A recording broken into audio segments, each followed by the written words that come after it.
Anyhow, thank you so much, guys, for coming after a long morning. Thank you so much, John, for joining us. We are really happy to. So we are kicking off the IDDB 360 talks for the spring 2025. We have as our first speaker, John Schwabish. Yep. He's going to be talking a little bit about ethics in data visualization and very other smart concepts. Thank you so much for joining us, and thank you so much, people online as well. I leave you to it. Okay, thank you. Hi, everybody. Yeah, this was exciting because my brother lives up here. So when Sheila said, "Hey, do you want to give a talk in January?" I was like, "Do you mind if we do it in person? Because then I have an excuse to see my nieces and my nephews." So so this is fun. We have an hour and a half. We have until 1:15. Okay. Yeah. We don't need to take all that time, but we No, have no. until that. Okay. They are eager to ask you questions as well. So Oh, okay. Should we start with that? do you have any questions to begin with? No questions to begin with. Okay. So let's do this. So I'll start, and you should feel free to interrupt at any time. And if you're tired of what I'm talking about, you can ask me other questions as well. So that's all fine. And the folks online should let Sheila know if I'm not loud enough on the microphone here. I'll turn this over. Okay. Yeah, so what I'm going to talk about today is a project I've been leading at the Urban Institute, which is where I work full time as a senior fellow. I've been leading this now for three plus years. What we call our Do No Harm project. I'm going to talk about sort of the main piece of this Do No Harm project, where we are trying to think about how we as information visualization folks, data visualization folks, data communicators, really at all, think about how we should talk about and represent people of different identities from different communities and different walks of life. There are now 7 different reports in this series. We've covered lots of different ground here. We're of course not done. And I personally think this is even more important now with the new administration trying to shut down a lot of the diversity, equity, and inclusion work around the country. I'm going to focus on the first report, which is really focused on race and ethnicity in our data. But we also have a report on accessibility for people with different disabilities and impairments. We have a report on data privacy and how that adversely affects people of color and communities of color. We have a report on collecting, analyzing, and visualizing data around sexual orientation and gender identity. And then we have 3 reports that are actually collections of essays from other folks around the world doing similar work, trying to understand how they take these approaches to data and data visualization, and how they implement this in their own work. So all this kind of came out of the racial justice protests back in 2020. I'm an economist by training. My colleague Alice Fang is a data visualization developer. She's no longer at Urban. She just left Axios a few weeks ago. But we, during the justice protests, we started talking about how we, as these 2 people who are sort of living in Washington, D.C., our own lived experiences, how we could be sort of part of this conversation. And at the time, there really wasn't a lot of work, at least publicly, about how to take this equitable approach to data and to data visualization. And so that's where we thought we could bring some expertise. So before I go into content, a little bit of like kind of level setting. This is a picture I was telling you about earlier, right? Like this is old now. Like the COVID is dragged and okay. So as a middle-aged white guy, my experience is just very different than many other people in the country.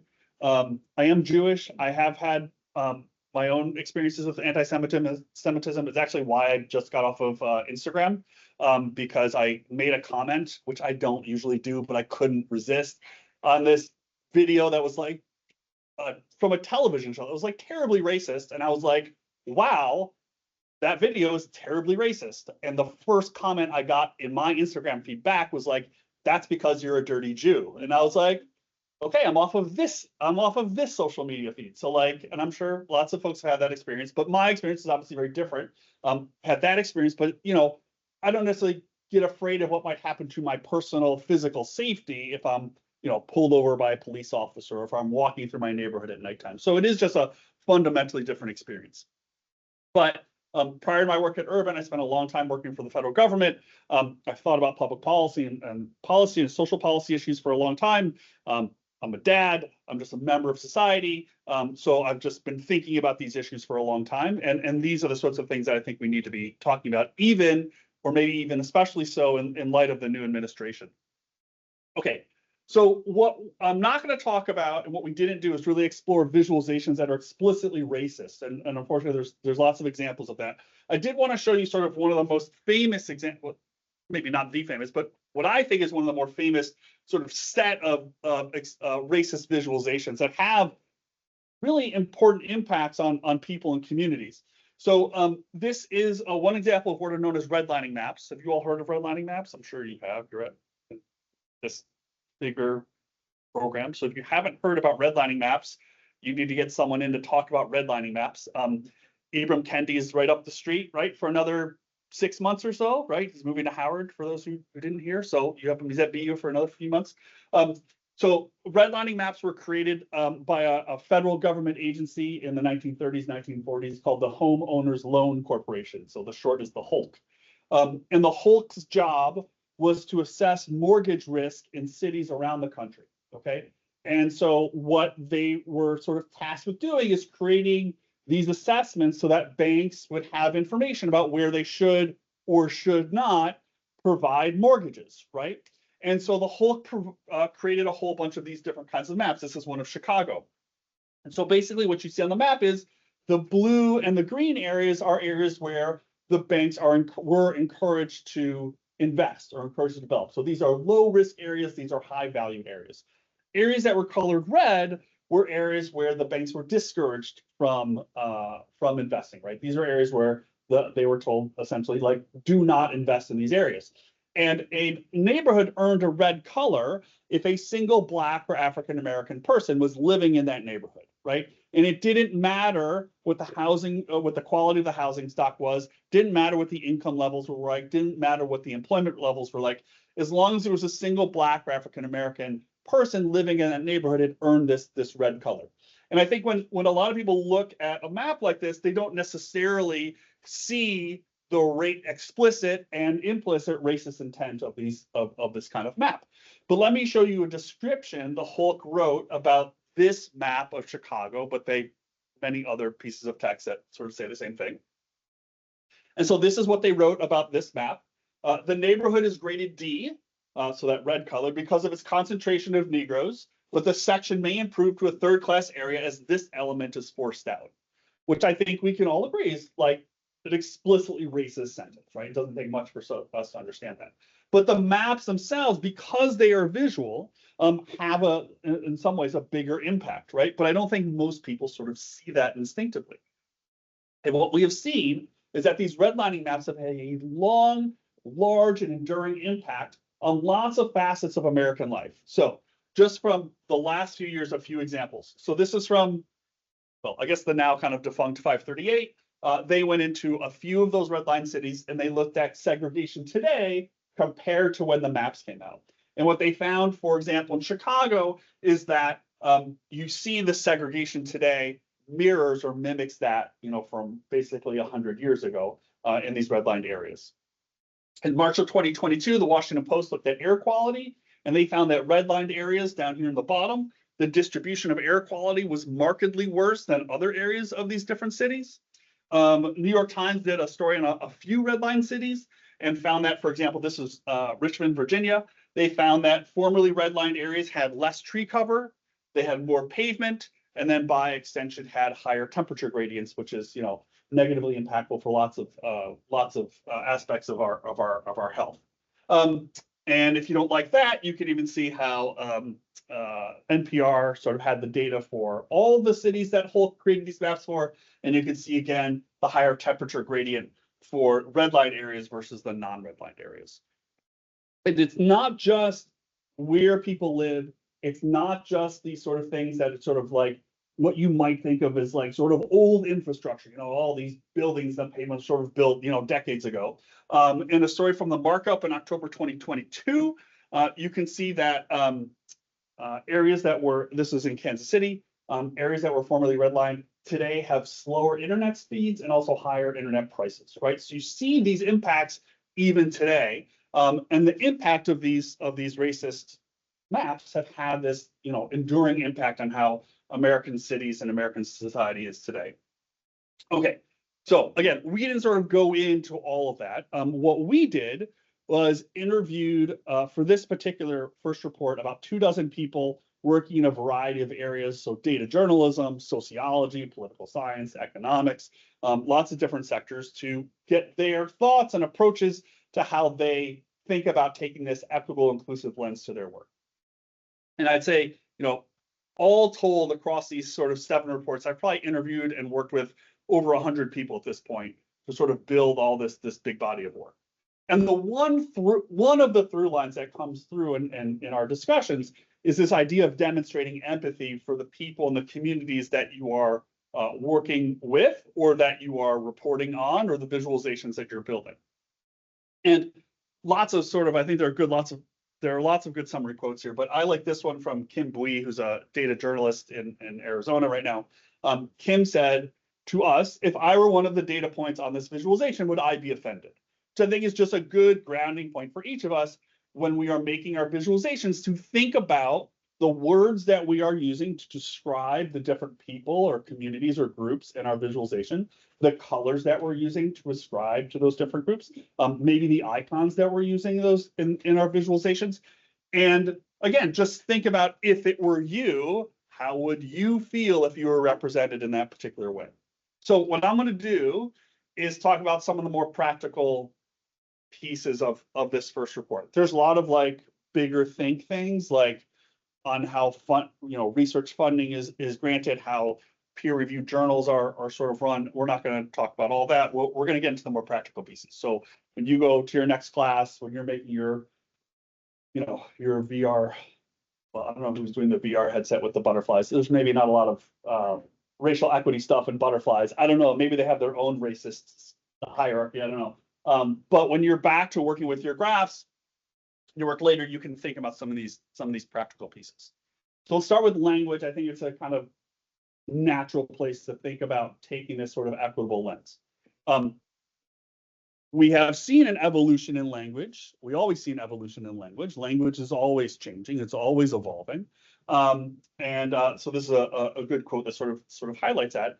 And the challenge, of course, when language is changing and evolving, is that it's hard to know which words or terms or phrases are the ones that we should be using, or that people prefer today. So as an example, we have seen over the last, I would say, decade or so, this growth in the idea of using people first language rather than identity first language, right? So instead of saying disabled person, the movement now is to say people with disabilities, okay? But even within an umbrella like that, that idea is not necessarily shared across everybody. So as an example, this is just a top part of a little infographic from an advocacy group that works on behalf of autistic people. And I use the phrase autistic people because they found that more than 80% of their members preferred identity first language, so autistic person, rather than person first language, so rather than person with autism. Okay, so it's hard to kind of know, which is really going to sort of go back to one of these bigger think pieces, which is, how do you work with communities? How do you talk to people? How do you understand what are the words or phrases that we might want to use in our work? The other evolution that I think is really interesting is changes in the words Hispanic and Latino. So prior to the 1970s, the way the US federal government statistical agencies referred to people of Hispanic Latino origin is by specific country of origin. So Mexican American, Cuban American, El Salvadorian, whatever. Then through a confluence of events, we started moving towards the words Hispanic and Latino. And now, over the last few years, we've seen really big growth in the use of the term Latinx.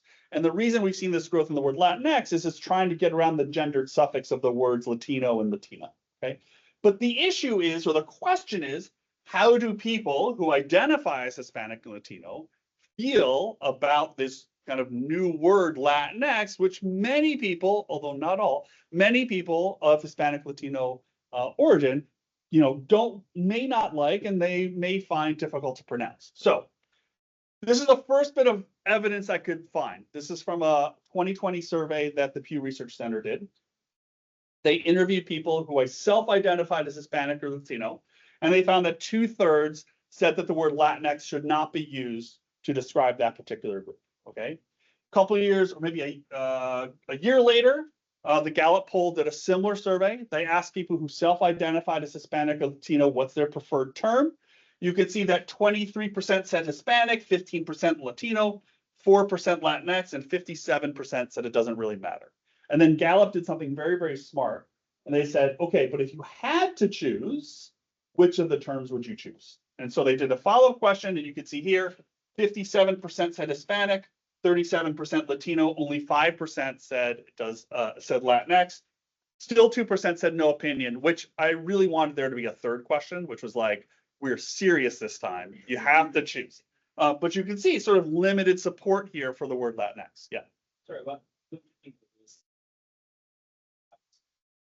Big point in the sense that maybe I've been born and raised in a place that used a specific word. For ages to use that word, it was normal for me to just to be accustomed to that word.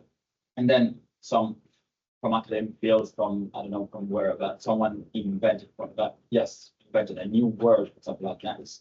And so it is something strange for me. And maybe this new word may have the potential to be more inclusive, but because I'm in this cultural system where I grew up with a certain system of reference, I reject that word that maybe could be potentially more beneficial for the community. Sure. And so that there is like a bit like a feedback loophole where maybe it could lead to a more equitable society, to a more just society, but because the people they live and they recognize, they live and grow up in that community, in that culture.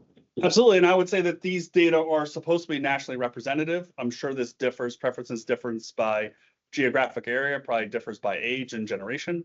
But I guess the question we would have to ask ourselves is, if we think there is a word that sort of conceptually we think is going to be more equitable, but the group for which that word is supposed to describe doesn't believe that, then how are we to say that that word is more equitable from some objective perspective that may not be held by that group for which it's supposed to describe? Sorry. Oh, yes. Yes, sorry. That's a good point. Yes, so the question was,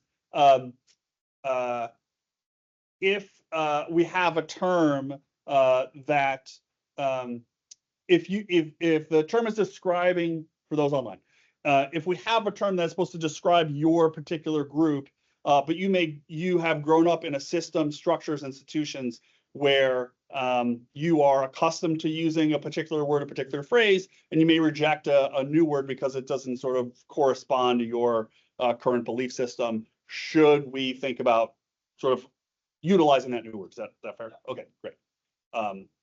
Okay, so did you have a question? No. Yeah, go ahead. No, so the point I guess is that you go back to the empathy, right? Your comment comes from the outsider perspective. And I guess the point is like, you need to look into be empathetic to the group you're talking about to understand what is your preference, even though they seem strange to you, right? Because you're not in the same culture system. Yeah, I mean, look, I'm sure there is, there is clearly, I don't think I have to guess here, there is clearly a segment of the Hispanic Latino population who likes the word Latinx. In fact, I gave a talk to the Virginia Department of Health where I was talking about this, and there was a woman in the front who was like, I hate this term Latinx. She's like, I call it Latinx. She's like, I hate it. It's terrible. It's offensive. And then she finished, and the guy behind her was like, I love the word Latinx. So like there's that. But I think to the point here, I think the question we have to ask is not whether it's objectively right, the capital T truth, whether it's right or wrong, but what does the group for which that word is supposed to describe, what is their preference? And I think that's the, yeah. Yeah, yes, that's for sure. I guess maybe your research seeing the gap that is between the institution, I would say at this point, academic institution that conceptualize these kind of words that, yes, find these labels. And the reality that, where the people will be needed and they would be used. Right. I mean, And that gap maybe is exactly both ways, because maybe we as an institution, we try to make a more inclusive word to be used, but maybe, as we said, the community is not ready or is not open in order to use this new word because due to the cultural. right. Well, I think there's also a question of where does the word come from? So a good sort of counterexample is the word queer. So the queer community sort of reclaimed the word queer. But if you talk, and I have talked to older folks who identify as LGBTQ, they hate the word queer. Because the word queer, when they were growing up, going through the civil rights movement, was used as a slur. And even though it's sort of been reclaimed by younger generations, again, not everybody, but the people I've spoken to do not feel the same way. So there are always going to be these tensions. And so it is, in some ways, it's more difficult when you're doing research at sort of the national level, because again, I would bet strongly that there are enclaves and areas of the country, when you're working with a group in, I don't know, Chicago or Houston or Los Angeles, they have different feelings around the word Latinx that may make it completely acceptable. But on sort of a national level, this is what the data sort of tell us right now, which again could change, right? One last piece of data. This is from a Democratic Party polling firm, so I take it with a little bit of grain of salt. Again, limited support for the word Latinx, and then about 40% said that they would be offended by the use of the word Latinx.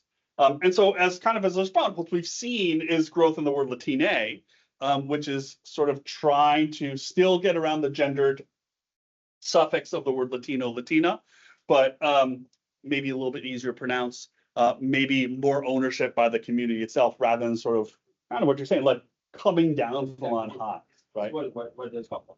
Like who? Right. So the word Latinx, there's sort of a murky background of where it sort of came from.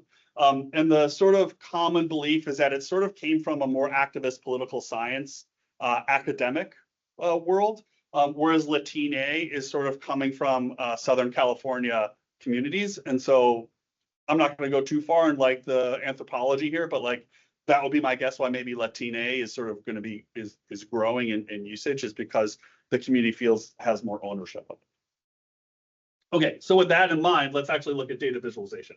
Okay, so this is the top third of a Tableau dashboard. There are 3 maps in this dashboard. This one labeled black, next one was labeled Hispanic, and the third one was labeled white. So this is a county level map showing 2 variables, which I'll dig into in a moment. This is this is a bivariate choropleth map. Everybody here know what a bivariate choropleth map is? I see like hesitant nods, which is good, I think. Let's just do a quick like data viz 101.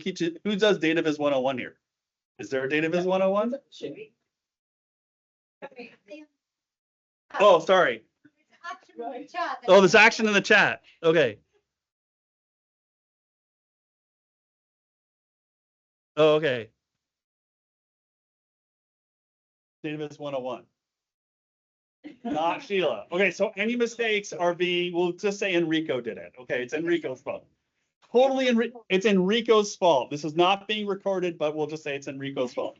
All right, so bivariate choropleth map. Okay, so you all know what a choropleth map is for sure. Okay, so colors associated with the geographic areas. This is the unemployment rate. So light blue colors, low values, dark blue colors, high values, right? Okay.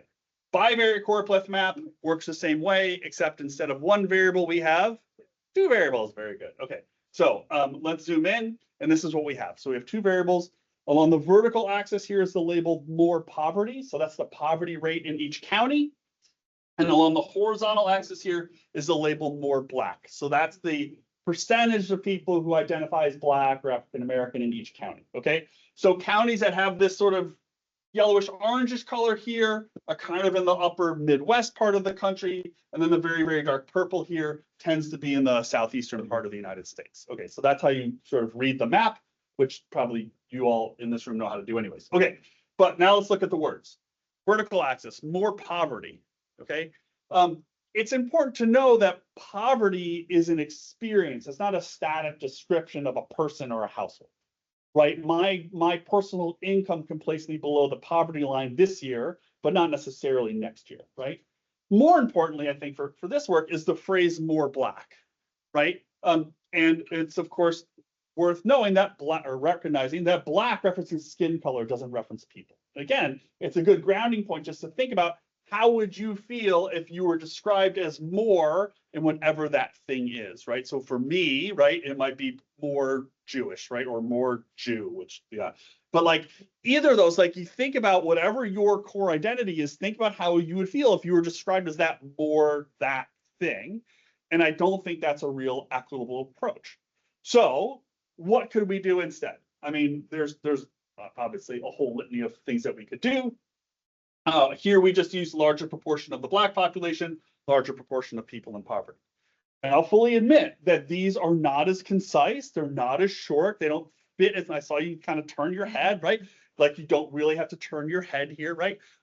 They don't fit as nicely, and that is a potential downfall. But I will say, if we want to think about how people are going to see themselves in the data when they're looking at our work, and we want them to do that, right? But we also want them to feel respected. We want them to feel valued when they are looking at our work. We might want to think about alternative words or phrases that helps them to do that, right? And Alice and I sort of fight about this. I'm going to say this anyway. She thinks the following statement is kind of icky, but given our current world, I think it's valuable. I am more than happy to take a moral, ethical stance on all this work. I'm also happy to take a capitalist stance on this work, right? I do not work in the private sector, but like if I was in the private sector and like selling a product and I want people to look at the product, I want them to feel valued and respected so that they buy more of that product, right? So I think there's lots of ways to sort of think about why this whole body of work is good and worth thinking about. And I'm happy to sort of take all those different positions. I'll also say that the words and the phrases that we've used or have, continue to use are not necessarily the ones that we have to use all the time. This is from a pretty fun now Instagram feed called Indian Pixels. I don't really know anything about India, so I follow this and like learn all cool stuff about Indian geography. I'll just zoom in on the legend here real quick. Maybe there we go. I just love the label Wiseman, which I agree is like maybe gendered. I don't know, but like just like it doesn't have to be senior citizen, right? It doesn't. I mean, they use seniors. It doesn't have to be elderly. It can just be. You can be something different. This is the ticket window of a botanical gardens near my house in Virginia. I am not yet 55, but that day, my birthday 55, I'm going to buy my $3 ticket. I want someone to call me a super adult. Like that is a goal. I don't have many goals, but that is definitely one of them. So just because we have words doesn't mean, or when I say we have words, the way that our sort of modern data stack sort of provide us with data or provide us with names and labels doesn't mean we have to always stick to those. All right, I'm gonna be better at looking at the chat here. Okay. Okay, you'll let me know. Okay, great. Okay, so questions on language. Yes.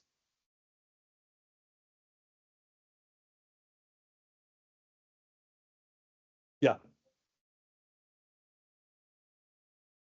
Yeah, so the question is this disagreement that Alice and I have about this moral versus sort of capitalist argument. I think the disagreement is she doesn't really think that it's necessary to make that capitalist argument. And she may be right. The person I have in my head for this work is, and forgive the term, is the MAGA person who I'm trying to convince that like giving this talk to the folks that my team at Urban is an echo chamber, right? They all already agree with this, right? I'm thinking about the MAGA person who's like, this is all DEI bullshit. Like nobody cares. It doesn't mean anything. You don't need to worry about this. And so you're never going to win the moral argument with that person. But I think you can win the capitalist argument with that person to say, hey, if you want to sell more of your services, or if you want people to use more of this product or whatever it is, having them feel good about it, like, or want to be valued, I mean, it is not hard to watch television now and see ads with all different colors, right? There's a reason for that, right? Like Victoria's Secret is like kind of a perfect example, right? It all used to be wafer thin women. It is not like that anymore.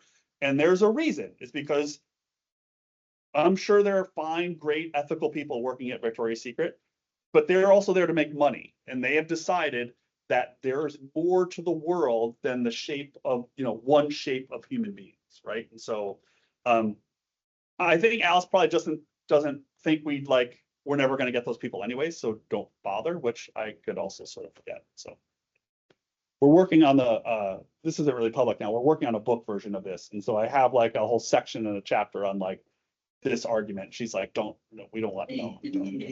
So she literally the comment when I sent her the chapter draft, she was like, this whole thing makes me feel icky. And I was like, oh, but okay. So ongoing debate. Yeah. That makes sense. Yeah. How do you feel about it? Well, it's fine.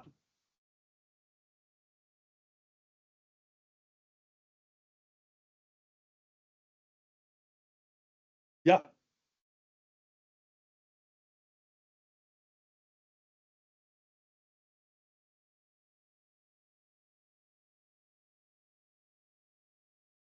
Right. And then there's sort of like another layer, like they're doing that because they want to make more money, but they don't really care about people of different body sizes. And I guess one could argue, I haven't thought about this, one could argue like, who cares? Like if it's a company of really bad people, but they're making products that now any body type could purchase, do we care about whether they're, and good or bad is subjective, right? Like you could be of the position where you're like, I totally agree with those people, right, on all hosts of things, but so it's very murky, right? It's very gray. It's difficult. Yeah. Yeah.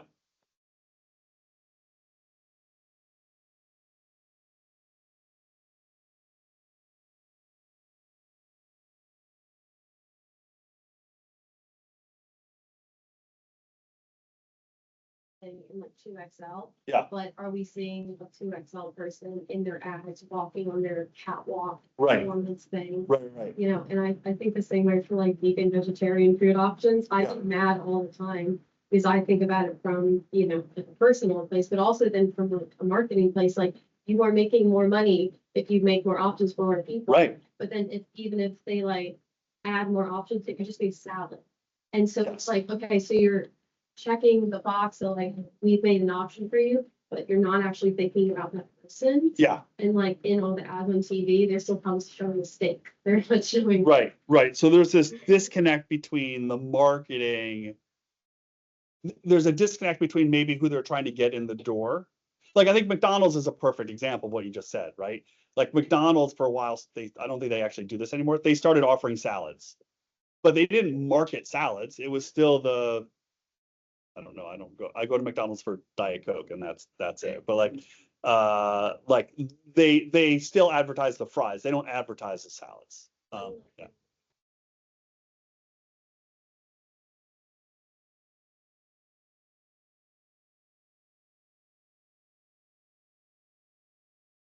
Yeah.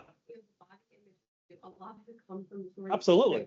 So like a marketing tactic to make, more money to make things more inclusive, but then you are still perpetuating this really toxic thing of you're only showing wafer, Right. thin women. Yeah. Every. That's what the Barbie movie is all about, right? I mean, it's still marketing and creating this image of what sort of perfect or right is. Yeah.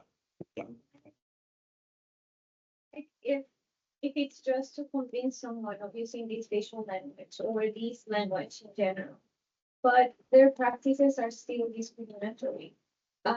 Isn't that like kind of using really good like ethical principles for data visualization to empower discriminatory organizations, like to cover their Yeah, to cover their their, like misdeeds to their actual employees. yeah. Yeah, Exactly. yeah. Or to other.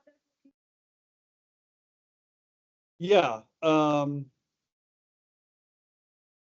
Yeah, I guess I wouldn't say like, let's take Victoria's Secret just because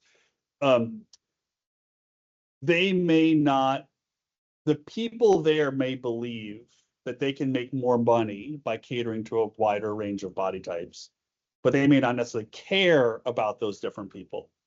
I guess there you might say, I don't really care if they really care about people, like they're doing right by the consumer. Now, if people working in that company are being sexually harassed and assaulted, to me, that kind of puts it in a totally kind of different category, as it were, right? Whether they fully sort of like embrace equitable approaches to whether I'll put it this way. You could be a MAGA, you could be a Jan 6 person working at Victoria's Secret and wanting to have more products to more people. Do I think that person, well, yes, Jan 6 person is a bad example because yes, like you shouldn't beat up police officers, but I guess it's like if I believe sort of things that if a person believes in things that I disagree with personally, but they're doing good by the consumer, by their product, where do I stand? I mean, I'm not the arbiter of what's right and wrong. So I have a hard time sort of saying that that person's a good person or a bad person based on what I believe. But if they're providing services or products to a wider population, then I think, again, I think that's a good thing. So we kind of end up in the same place, even though we come to it from two different starting points, if that makes sense. Again, I don't think I'm right or wrong in any of this, just. Okay, great questions. Okay, we're good online? Okay, they're still there? Oh, they're still there, okay. Okay. Well, okay, so we talked about language, great. Let's talk about ordering labels. So it was interesting to hear for the class that I sat in, how many people are like collecting their own data. I don't do a ton of my own, certainly not quantitative data collection. I do a lot of qualitative data collection. For quantitative data, I tend to get my data from other sources, from outside sources. So this is 4 random tables from 4 random economics journals. And what you find in economics, sociology, public policy, political science, is that the ordering of results around, particularly around race, all follow the same basic ordering, which is white, Black, American Indian, Alaska Native, Asian Pacific Islander, Hispanic, and then other. And the question is, why do we have this default ordering, particularly sort of white, Black?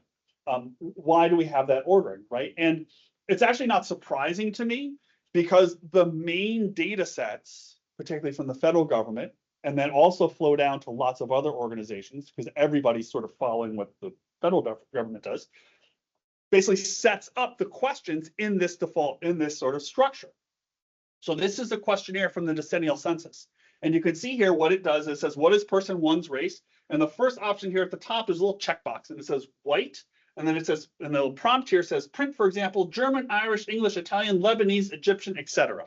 Okay, and then there's a box here where you can write in your more detail. Okay, we're going to come back to this option in a second. So the first box here is white. The second box is Black or African American. Third box is American Indian, Alaska Native. Sort of a bunch here: Chinese, Vietnamese, Hawaiian, and so on. And then at the bottom we have some other race.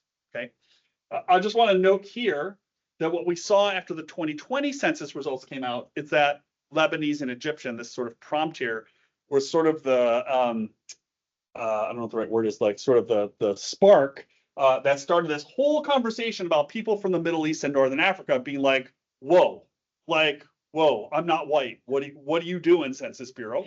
And this conversation has been going on for decades, but this was the moment where it sort of like really took off. And so there was a whole sort of discussion through the Office of Management and Budget. And so for the next census and going forward, the Middle East and Northern African group, which is sort of known as the MENA group, is going to be broken out into its own distinct separate category. Okay. Okay. So that being said, here's the basic structure of the decennial census. Here's the current population survey. This is also from the Census Bureau. The interviewer says, I'm going to read you a bunch of categories. Pick whatever you want. 1 is white, 2 is black, 3 is American Indian, Alaskan Native, and so on to 6 is other. Then same order, right? And the numbers matter, okay? Because when you go to the Census Bureau and you download the current population survey, it's coded 1, 2, 3, 4, 5, 6, okay? Same thing as the decennial census, which means I do my analysis, I do my tabs, and then I say, sort the data, sort the means, the averages for each of these groups by this number. I get a bar chart that's sorted in that order, or a table that has them in this order, right? And this order is just based on our structures and our institutions that have made the white group the default, the norm, the first option, right? Same thing with male versus female. You see this in the survey of income and program participation from the Bureau of Labor Statistics. 1 is white, 2 is black. You see this from the survey of consumer finances from the Federal Reserve Board. 1 is white, 2 is black. Lots of other examples that I can show you, all with the same basic structure of questions on race, which is this default order and putting white in the first position. So I want to ask you a question about this table. This is from the Brookings Institution. They did a study on the number of PhD economists in each Federal Reserve bank around the country. Okay, so how are the banks ordered along this first column? How are they ordered along this column here? Alphabetical, right? So we've got the board, which is the sort of big bank, and then we have Atlanta, Boston, Chicago, et cetera. How are the racial groups ordered along the first row? Preference? No. The total fund. The racial groups up here. Yeah, I mean, here's the total down here. So not by quantity. Some people have said it's white and then it's the other groups, which maybe, although I never know whether a number should come first or last. So, okay. But so basically we kind of don't know, but they're putting white in the first category, that first column, right? That's the default. By comparison, I don't actually know if CVS, you guys have, it's CVS up here, right? It's the main one. Yeah. New York is like Duane Reade. Okay. So here, I don't know if they still do COVID shots at CVS, but when I needed a COVID test and got to the question on race, you'll notice here, how is this sorted?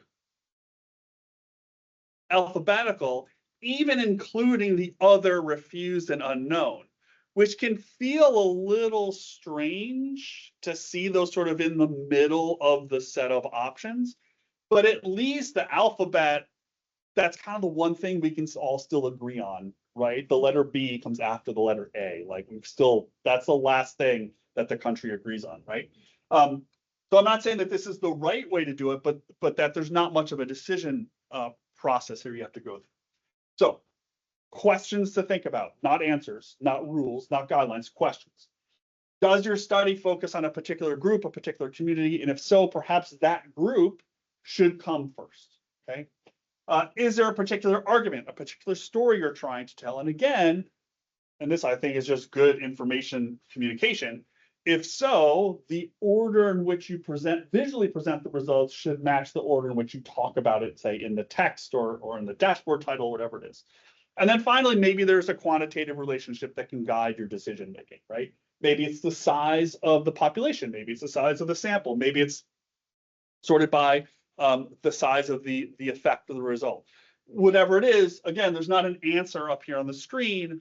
All I'm doing is asking you sort of think a little bit more carefully rather than just saying, well, I got it in the data and I just sorted it and that's just how I'm gonna return it, right? We as the communicators, as the visualizers, we have I saw on LinkedIn the other day, visualizationist, which I do not like that one. We sort of have the power to make these decisions to be better communicators. Okay, questions on ordering. Okay, very good. I don't want to keep you all day. Oh, we're good. Okay, all right. So we talked about language and ordering. The next topic is considering missing groups. And I want to distinguish here between missing data versus missing groups. Okay, so missing data, you can think about your data set and some person or people didn't give the answer on their income, right? Or what their job type is. And there's lots of statistical ways to sort of fill that stuff in. I'm thinking about data where people of certain identities, they're not even given the option to provide their information. And for me, the most obvious one is gender. We know gender is not binary, and yet every survey I just showed you, plus many, many more, there are only two options, male and female. And also notice how they're ordered. Right? They're ordered, male is the top, female, which, okay, I always trip over my words here because it's binary, so technically they're alphabetical, but they're not in the right order, right? Okay, now, if we want to broaden how we collect collect data on gender identity. I was trying to get data and gender into the same word. Data on gender identity. There are lots of bad ways to ask this question that's not in the binary. I have a whole collection of these. And I always go back and forth on what's my favorite bad example. It used to be this one. Right now it's this one. What is your gender, male, female, or I have no plans to purchase a new vehicle? Which I know gender terms have broadened, but I still don't think this is a term people use. So I'll just talk a little bit about this. So this sort of topic area, sexual orientation and gender identity data, is known as SOGI data. I don't know. Enrico's calling me. Yeah, he can hear us. Yeah. Okay. Okay. All right. So there is a lot of work, hopefully still, but there was a lot of work going on in this area. This National Academies book is sort of like the current sort of guidepost as to what to do. But I'm going to show you there's still some issues with here. So they made two recommendations on how to collect this data. So the first recommendation they said is when you're collecting data on gender identity, it should follow what they call as a two-step question process. So the first question is, what sex were you assigned at birth? Okay, and notice here that it's female and then male, right? So they're flipping that around to make it alphabetical, okay? The second question is, what is your current gender? And notice here, it's female, male, transgender. If you had previously responded that your race was American Indian or Alaskan Native, a third option pops up, that's Two-Spirit. And then everybody gets an option for I use a different term, which you can sort of write in, okay? So there are two things to note about this structure, okay? Just quickly, the Census Pulse survey, which was launched during the pandemic, beginning of the pandemic, was the first census product to expand this question. So again, what sex were you assigned at birth? How do you currently describe yourself? And the National Crime Victimization Survey used the same two-step process using the word transgender. Okay, so there's two potential issues with this structure. The first is that the word transgender is not a noun, it's an adjective, okay? So grammatically speaking, when you think about this option, it really should be male, female, or female, male, transgender male, because the word is an adjective, it's not a noun. And the other thing is you start to get in some real difficult waters when you start thinking about how people who are transgender, male or female, think about or how they would answer this question. Where are they in their transition process? If they have transitioned, do they even identify as someone who is transgender? There's a whole host of questions here that get into some really difficult topics. The other issue that comes up is that we have right now about 15 or 16 states where parents can list on their child's birth certificate an X marker for the child's gender identity. So it doesn't necessarily have to be male or female. And so once these kids hit adulthood and they start answering questions from the Census Bureau, that first question is going to be a real problem, right? Because it's literally not going to be included there. So we'll see how things evolve. Okay, but back to race. What I have here is I'm going to show you estimated poverty rates for each of these major racial groups. These are not official poverty rates. This is just a quick tab. And what you can see here is a pretty strict, pretty steep gradient here from about 10% for the Asian and Pacific Islander group to about 24% for the American Indian Alaskan Native group. Thing you have to remember is that people are able to add more detailed more detailed identity to the census questions. And you can go in and find that data. And so this is the graph that you create when you think about these additional groups, and there's about 140 of them. And so you can see here, even if we go to sort of the Asian or Pacific Islander group, while the mean is 10%, it ranges from about 5% to almost 30%. Okay, and the sample sizes here do matter, right? So this is scaled by the sample size, the weighted sample size, I should say. So the sample sizes do matter if we want to be able to make statistically meaningful comparisons between these different groups. So I'm not arguing that for every analysis, for every data set, for every graph we produce, we need to show 140 different categories. But what we should be doing as the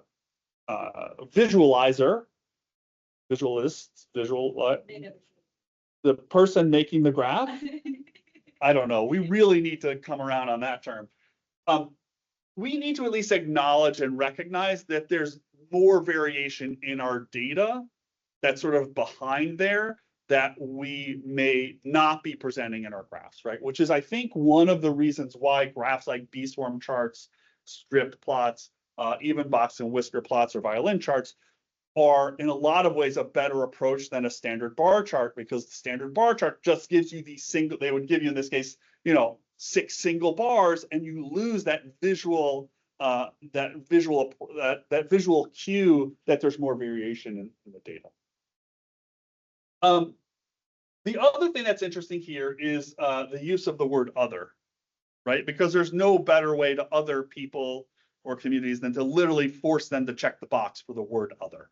So we wanted to explore this a little bit more. And so my first step in exploring this was to just go to the dictionary. So I just went to the dictionary, typed in the word other, started reading, and the last entry in the dictionary was the thing that really kind of took me by surprise. Down here, we have disturbingly or threateningly different. And so there's this connotation around the word other that this group is somehow a threat or somehow a disturbance to whom I don't really know. So if that's a connotation around the word other, then we, again, as chart creators, need to think about alternative words that we might use. So a lot of people we talked to just said use the word and other, like that's an easy alternative. It is the grammar doesn't quite match up, but like I think we can all sort of get around that. But we've also come up with a variety of different options. Another race or races, additional groups, so on and so forth. And I used to really worry about this, about I tend to use identity not listed, because it's worth noting all of these are factually true. When the person gets to the option other, it is factually true that their identity is not listed on the survey, right? And I used to really worry about this because I don't want to take a data set where the data says other, but I'm now changing the word in my graph or report or whatever. And so for a while, I was like putting endnotes or footnotes or notes to the table or the chart or whatever, say, hey, the Census Bureau uses this, I'm using this. And now I just like change it and I don't really care because I don't think anybody really they don't really care that I changed this word in the survey. It's like such a detailed nuance that nobody really thinks that hard about it. The other thing that the other sort of reaction I get to this is, well, if the identity is not listed, why don't we just list every possible identity, right? We know there's 140 different categories in that question in the census. Why don't we just list 140 different categories? We know there's 80 different words that people are using for gender, and these for sexual orientation, and these for religion. Why don't we just list all of them? And my reaction to that is, your survey that was previously 4 pages is now 40 pages, right? You were just talking about how hard it is to get people to respond to your phone call or your email. Now imagine trying to get thousands of people to respond to your survey. It does not take a survey methodologist to know that response rates are going to go down the longer a survey is, the harder a survey is to fill out. So there's a practical aspect here, but I think we can sort of do better on the communication side. Yeah. So, when you came across the term other and you want to try to understand it, and then you went to the dictionary and then it said threatening or other people. Yeah. And then when you actually look at the what it might actually mean to people who are humans who are filling out the form, is it could be something as simple as like ID not listed or like not listed in the survey. So I feel like there's just like a gap between like academia, like when, you know, and like actual like local practices. 100%. Like same thing as, you know, Latinx, like Hispanic, when you put so much pressure on like, oh, you need to be inclusive, you need to put Latinx and, you know, like all that matters. But then when you actually talk to people, they're just like, I don't care, like Hispanic is fine. Right. So, and I feel like, obviously I'm not saying you should be mindful about, you know, writing other or like what that even means. But it's like more, it's very common, at least like as I'm like practicing data visualization, is that I don't know how to sort of bridge that gap in a sense, like, should I really be thinking about these things? Does this really matter? Or like, you know, there's always like a big gap. Yeah. So again, I feel like if I'm gonna be making like inclusive designs or like designs that is gonna be read by common people, like I think it matters to people in academia when it's like, oh, but you should talk about these things. But then the people who I'm actually talking about don't really care about these things. Yeah. So how do you like bridge that gap? So hopefully I think everybody online probably heard that question. Oh, okay. Great. Okay. You've got your own personal transcript. So I think there's like a few answers to that, but I think the sort of overarching answer I would give to that is if you make equitable, inclusive design just part of your process, part of your just approach to this work, it doesn't have to be this sort of additional thing you have to do for every project. It's just the way you sort of think about communicating data, right? That you're just gonna, like, for me, for example, I don't like go through this list every time. I've just gravitated towards identity not listed. Doesn't mean it's the right one. It's just the one that, and the reason why I like it is because it's the shortest of these. Yeah. I mean, literally, that's the only reason, right? And again, it's factually true. So, I mean, I totally agree with you that lots of people don't care about this stuff. And I'm not sure that if we all thought about it, the world would be inherently better. But I think the sort of overarching answer to the question, to your question is, if you can implement at least some of this as just part of your workflow, then it's not really something you have to sort of be thinking about all the time. And there might be times when it's like you need to put that extra sort of, just like any project, right? Like I make 1 million graphs a day, and some of them are just like a bar chart that I just have to make because like I need to know what like my trend in budgeting is over the last month. Like, gives a shit. Like, let's just get it done. And there are other times when like I'm making a graph on like how many kids are getting food in school that is gonna go into a brief, and then I take a little bit more. So, but I think the sort of overarching thought is the more you sort of just embed this into your just approach, and wherever you end up working, same thing. Like if it's just an organizational principle that we are just going to take this approach to making equitable, inclusive design, then it doesn't have to be this sort of like necessarily, although it can be, doesn't have to be this like onerous additional step you have to take. It's just kind of part of the work. Right. Yeah. Yeah. So again, like when I'm making these graphs, right, there's also like a big gap or like barrier in like language that we use. Yeah. So some of it makes sense to, say, if I'm using like some data visualization term, it makes sense to people in this room, but these are not my audience. My audience are common people who like, I put it in a magazine or website, and I feel like so you are trying your best to be inclusive or like, doing all that, but in reality, is it actually inclusive when the people you are doing it for don't even understand what you're talking about?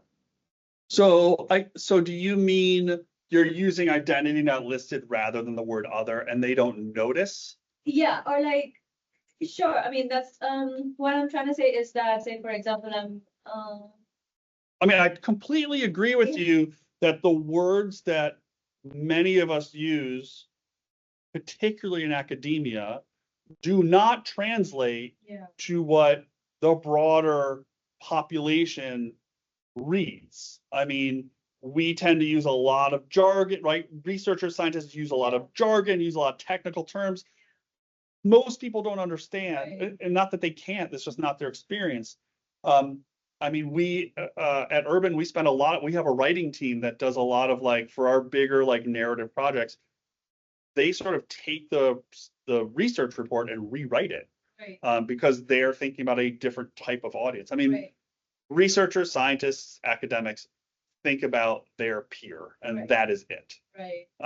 And yeah, you're writing for a magazine, you're writing for a newspaper, you're writing for, you know, a television show, right? You do need to sort of think differently about how you're going to communicate, for sure. Okay, so yeah, Question online for. Explicitly acknowledging the limitations held. I guess if you are working with data, a disclaimer about what you know, what you don't know, your background, doing that could be a way of breaching. yeah, I mean, absolutely. I mean, you know, we all have our own biases, so the only, not the only way, but one of the best ways to sort of learn and acknowledge your own biases is to work and communicate with people who are different than you. It's the whole reason why DEI has value. In my opinion, we're in a very weird month, okay? Is it February yet? It's not. Shit, man, we gotta get to February. We get to February. We're in a really weird time, right? But like, you know, the reason why DEI is valuable is because you don't have a team of old white guys making everything. And so certainly acknowledging your own limitations is certainly valuable. And that's why working with other people can help point out where, you know, we don't always, that's why the term implicit bias exists, because we don't see our own biases and we need other people to help us see that. That's just the human condition. Sorry, you've been waiting a long time.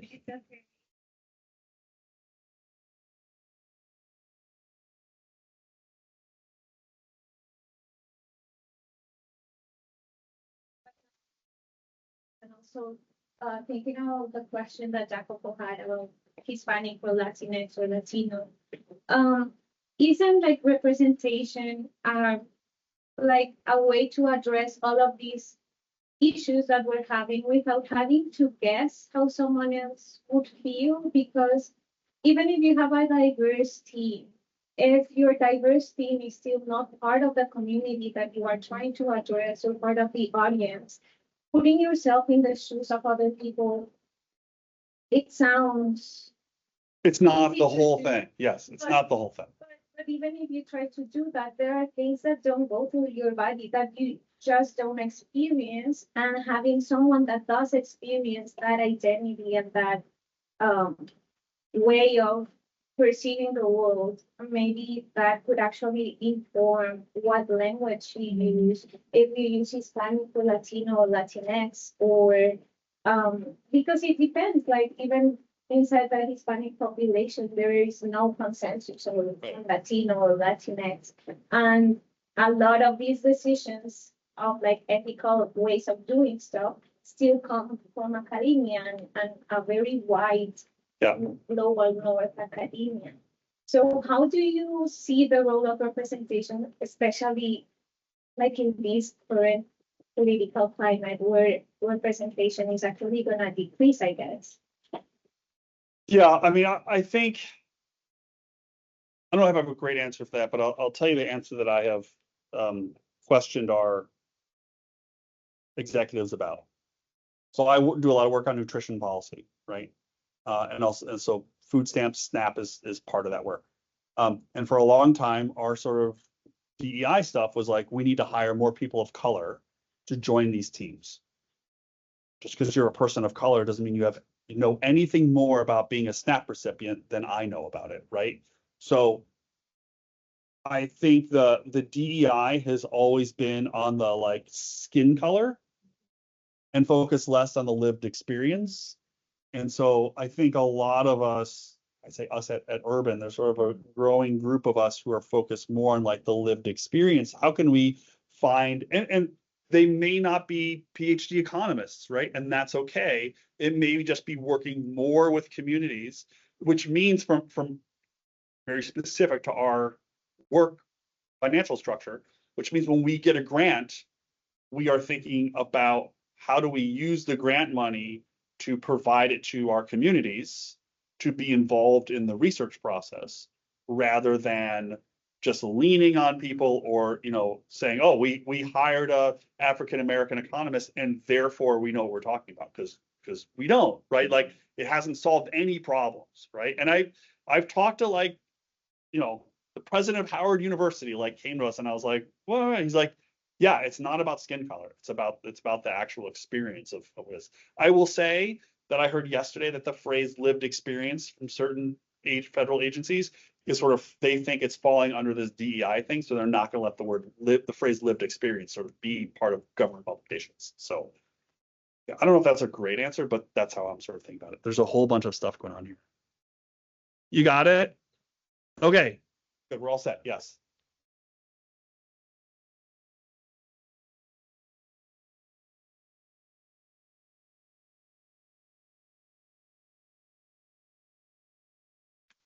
Failed implementations of DEI Yeah. as a shield, or as a weapon to say, well, it doesn't work, look at the results.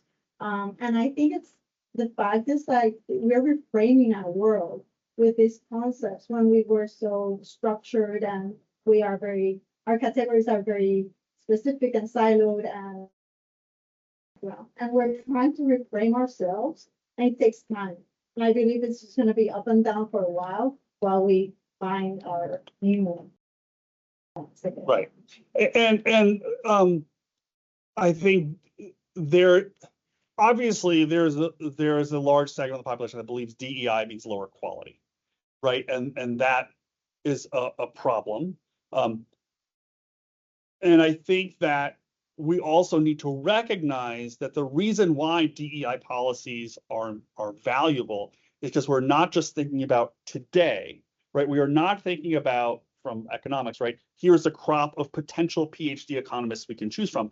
Why is the crop of 100 candidates, let's say, why are 99 of them, I'm making this up, right? Why are 99 of them white males, right? Why do we not have more women? Why do we not have more people of color? Why do we not have, it's because the universities, the high schools, the schools, the funding mechanisms going all the way back prioritize particular groups, right? And so, like you said, it's going to take time for that to sort of make its way through. And look, we've been having this fight in this country for 200 years, right? Like, so I mean, Jonathan Kozol has written these amazing books on education reform. If you haven't read Kozol's books, you should.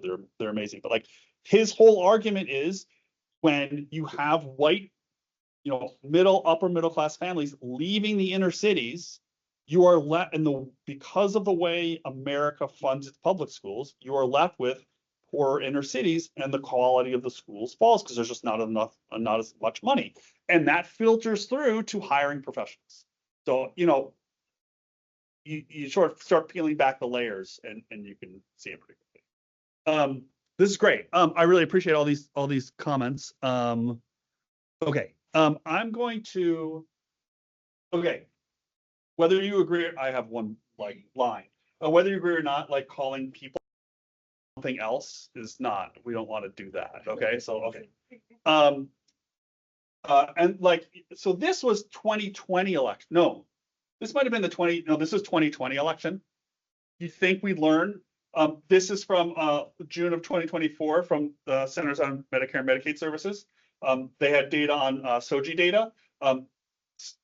Some, sexual orientation, something else. Like, these are people we're talking about, right? So, like, again, here, I don't think it's hard to how would you feel if you were something else? You're not something else. Okay. I don't think we really have time for icons, so I want to get to color.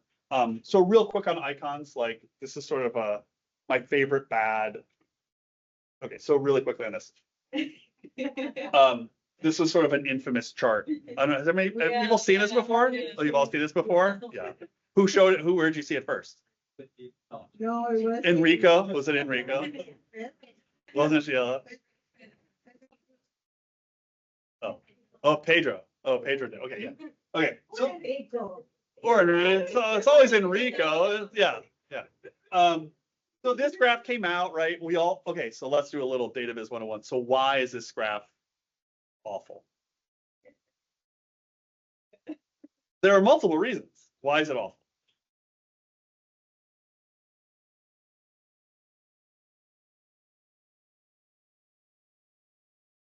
Not gonna use Tufty in this. They still teach Tufty here? Sheila, we gotta have a real conversation. Oh, Pedro and I gotta have a real conversation. All right, what are the what are the problems with this graph? It just makes Indian women like tiny. Right, tiny. but why? Why does it make Indian women look so small? What are Because your average height is.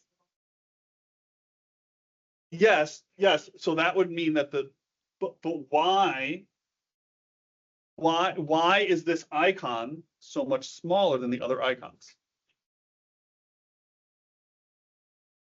Right, so the y-axis does not start at 0.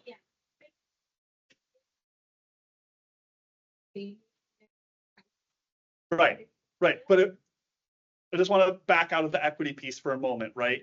Like data viz 101 principles. Why is this a problematic graph? Okay, let's ignore equity for a second. Yes, so we're starting at something other than 0, and these are sized not by height, but by area. Okay, so that's the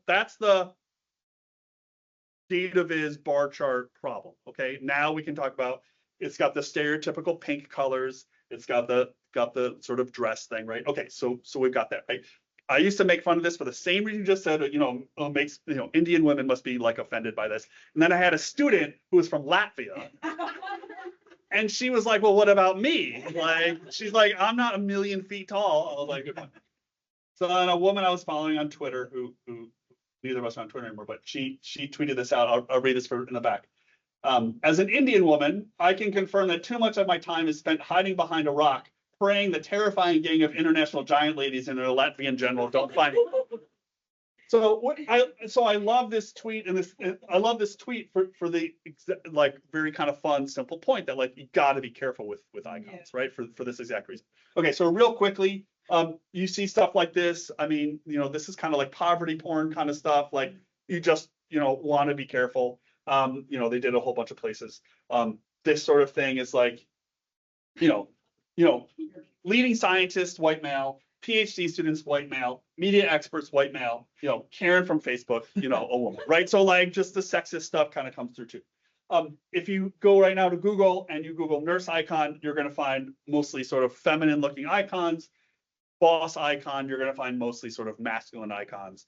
You use Midjourney. This is a really cool story from Rest of World from a couple of years ago. The prompt was Indian man, and you just find, this, they did it for all different identities. So the AI tools are kind of no different. So the AI tools are sort of reinforcing, we all know this, right? They're all reinforcing our sort of biases, but as are our traditional sort of, icons that we've been using forever, sort of the same sort of distortions. Okay, so color, so last thing. Again, with an example, this is from MIT, right? Where? Over there somewhere? Okay. I never get to say that. That way. Okay, over there somewhere. This is their student diversity dashboard. I'll zoom in a second. Timeline of different racial ethnic groups in the student body. Breakdown by different, I don't know, school department. I don't know. I went to public school, so I don't know what this is. Okay, so what are we looking at here? Okay, so we have 9 different groups. Black or African American students starting up here. On the right side, students with 2 or more race identifies 2 or more races up here. White students, international students, and unknown. Okay.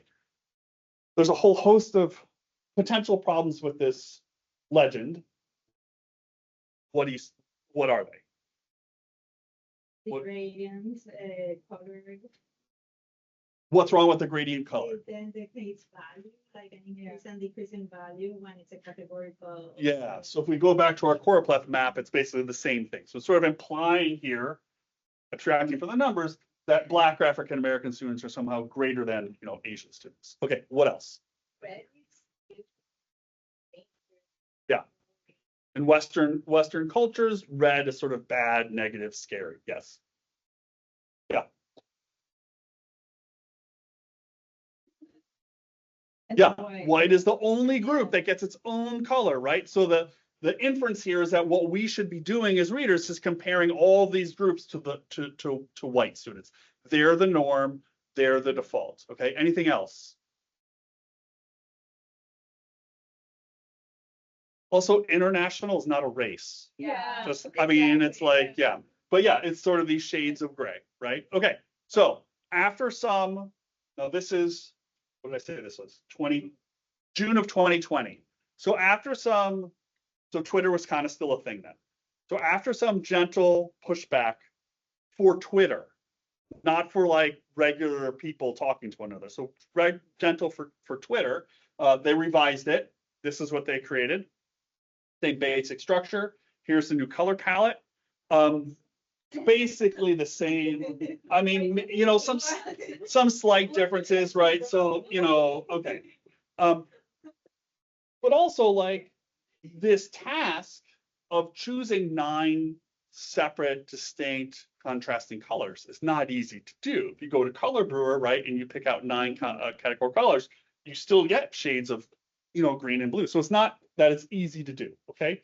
Which, and also, and this is just me being sometimes an optimist versus a pessimist, is like, I don't believe the person who created this dashboard did it from a position of malice or racism or hate. They just kind of didn't know about data viz and color, right? So this challenge here leads me to my last point, which is, should we be using a single graph or using small multiples? Okay, and I can just say small multiples here and not have to worry about it, right? So here's just a graph of the poverty rate for 5 of those major groups. I think what happens here, you're inching closer to me. Is there a question? Okay, all right. I think often what happens when we create graphs like this is we generate what I call a horse race effect, which is we sort of are almost implying that whatever the best performing group is, that's where we want people to go. That's sort of the goal, that's the achievement. So in this case, the lowest poverty rate is among the white group. And so the sort of suggestion here is that if we could get everybody down to this group, that's the best outcome, that's the goal. When in fact, the goal is to just get everybody down to 0, right? That's what the goal is. And so if we created like a small multiples approach here, where the national average is in the yellow dash and then the solid blues, people are still going to try to do that comparison, but we as the creator are not sort of generating that explicit horse race effect. I've had other people sort of say to me, this does not go far enough, that this should be 5 separate slides or 5 separate pages in a report. It's sort of the same thing, in my view, it's the same thing as reducing your response rate to the survey with a million different options. People open a PDF and they see 10 pages and they're like, oh, okay, I'll read it. They see 50 pages. Even if the 50 pages aren't even the same amount of words, and they say 50 pages, like, I mean, I know I'm going to be like, I'm busy today, right? Like, I've got good stuff on Netflix to watch. So now I think there is also a counterpoint to this. This is the graph from one of our other Do No Harm guides. This shows the suicide rate among teens by these different racial groups. You can see that the suicide rate among Native American teens is much higher and growing much more quickly than these other groups. And I think in this case, we do want this on a graph because here we are highlighting the disparities to call out that there needs to be a policy response. And so it's essentially the same sort of, clearly the same graph structure, the same graph type as a line chart. But I think in one case, we're sort of saying that one group is the best and therefore the default, the norm, and that's where we're sort of striving, versus calling out what the disparity is and then hopefully sort of bringing out what the policy solutions are. Okay, so I'm gonna end here, like almost on time. That when you're working with your data, regardless of whether you've talked to people at the city or you run your own survey or you download it from the Census Bureau, remember that there are people behind the ones and the zeros on your screen. And remember that those people have sort of given us a glimpse and opening a view into their own experience, and we need to be treating that with respect, and we need to be treating that valuable. And the more you can do that, the more it sort of becomes just part of your regular routine. I still think it's important to do it explicitly, but it becomes sort of second nature. And then you're just going to end up creating better and more equitable and more inclusive products over the course of your career. Great. Thank you all very much. I know people probably have to go to places. Thank you so much. Great questions, great conversation, and I appreciate it. Thank you. Thanks, everybody online. I think we are going to